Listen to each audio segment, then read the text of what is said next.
피해 여학생들은 정신적인 고통을 이기지 못해 자살을 기도하거나 육체적 후유증으로 산부인과 치료를 받고 있습니다. Kasus ini mungkin salah satu kasus paling terkenal yang mengguncang seluruh negara pada saat itu. Netizen marah di dunia maya dan wajah-wajah random pria yang orang-orang kira sebagai pelaku ada di mana-mana tanpa pemfilteran, menyebabkan masalah lainnya.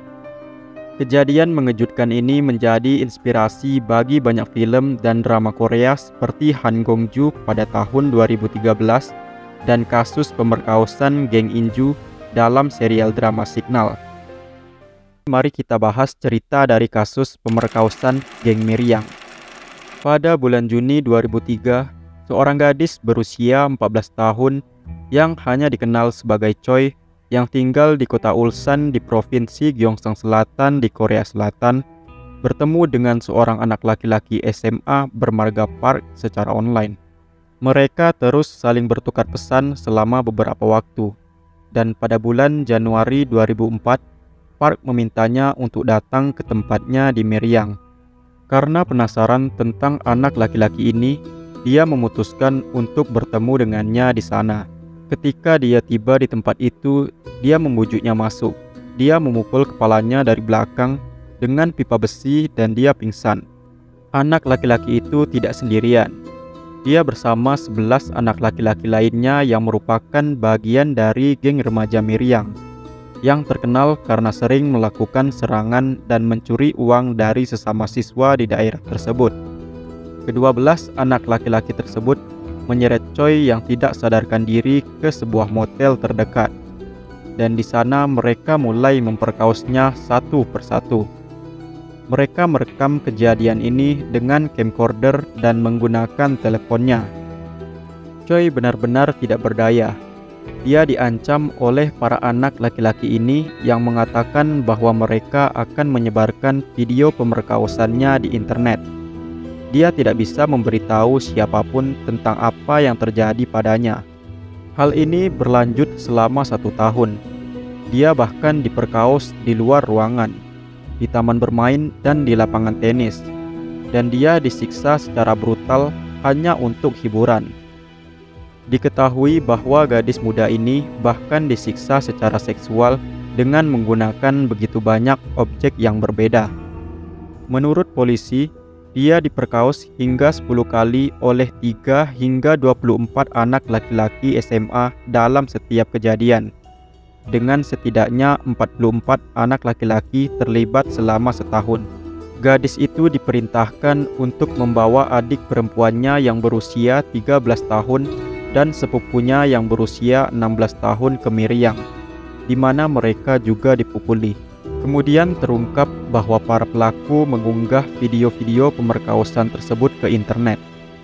Mengapa tidak ada yang bisa menyelamatkan gadis malang ini? Ayahnya adalah seorang pecandu alkohol, dan dia sering melakukan kekerasan, yang membuat ibunya melarikan diri darinya. Choi sendiri tidak bisa mencari perlindungan di rumah karena satu-satunya orang di dunia ini yang seharusnya melindunginya justru memukulinya setiap hari, sama seperti yang dilakukan oleh para anak laki-laki itu. Dia menelan pil tidur dalam jumlah besar, tetapi akhirnya dia masih hidup dan dirawat di rumah sakit. Dokter mencurigai tanda-tanda dan memar di tubuhnya dan melakukan pemeriksaan medis yang mengungkapkan apa yang telah terjadi padanya selama setahun terakhir. Pada tanggal 25 November 2004, bibinya melaporkan hal ini kepada polisi. Penyelidikan polisi dimulai dan ternyata dia bukan satu-satunya korban. Setidaknya ada 5 gadis lain yang diperkaos oleh anggota geng tersebut. Jika para pelaku menjalani hukuman penjara dan dihukum atas perbuatannya, cerita ini seharusnya berakhir di sini. Tetapi sayangnya, keadaan menjadi lebih buruk. Pemerkosaan tersebut memicu kemarahan luas. Begitu juga dengan penanganan polisi terhadap penyelidikan selanjutnya. Dilaporkan bahwa petugas polisi mengancam para korban, mengatakan bahwa mereka telah merusak reputasi kota dan menyebarkan informasi identitas mereka ke media. Ketika identitas Choi terungkap, Dia mulai diancam oleh pelaku dan orang tua mereka. Bahkan ketika Choi mengatakan kepada polisi bahwa dia ingin diperiksa oleh petugas perempuan, permintaannya juga ditolak. Petugas polisi dilaporkan bertanya kepada korban apakah dia yang menggoda para anak laki-laki tersebut. Dia bahkan ditempatkan di ruangan yang sama dengan para pelaku selama penyelidikan.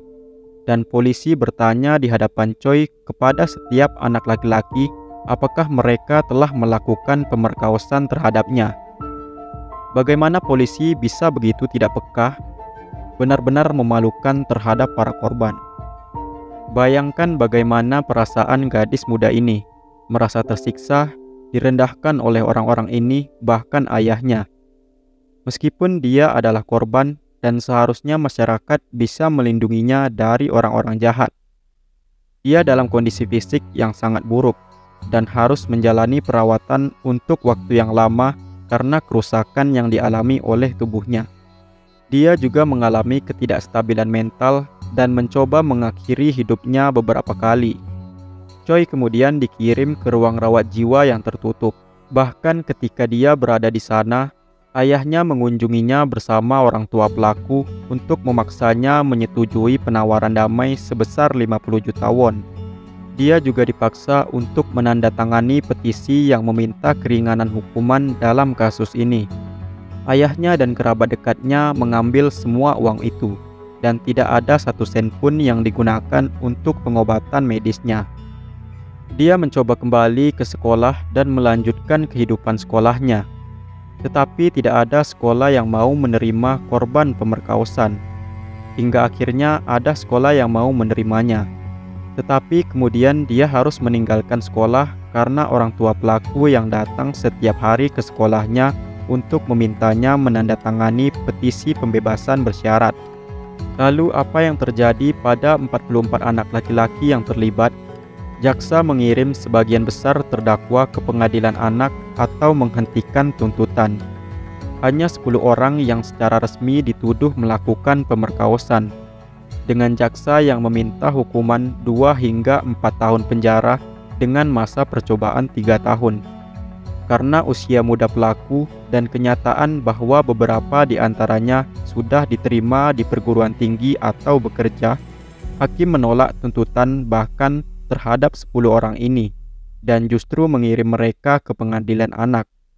Dan karena ayahnya mengambil uang damai dari para orang tua, 13 pelaku dibebaskan dari tuntutan. Pada akhirnya hanya 5 tersangka yang dikirim ke pusat tahanan anak di bawah umur dan tidak ada yang dihukum atas tuduhan pidana. Begitulah akhir dari kasus ini. Ada banyak hal yang perlu dipertimbangkan. Hampir 2 dekade telah berlalu sejak kasus ini terjadi, dan banyak hal telah berubah menjadi lebih baik di Korea. Namun serangkaian kasus kejahatan seksual yang menghebohkan dalam beberapa tahun terakhir telah menyebabkan kemarahan publik atas penilaian ringan dalam hukuman. Kejahatan remaja juga semakin meningkat, dengan banyak orang yang mengungkapkan perlunya mengurangi batas usia tanggung jawab pidana. Namun, di samping semua hal itu, sistem keadilan pidana seharusnya dirancang untuk memberikan keadilan bagi semua orang. Dan memang begitulah seharusnya.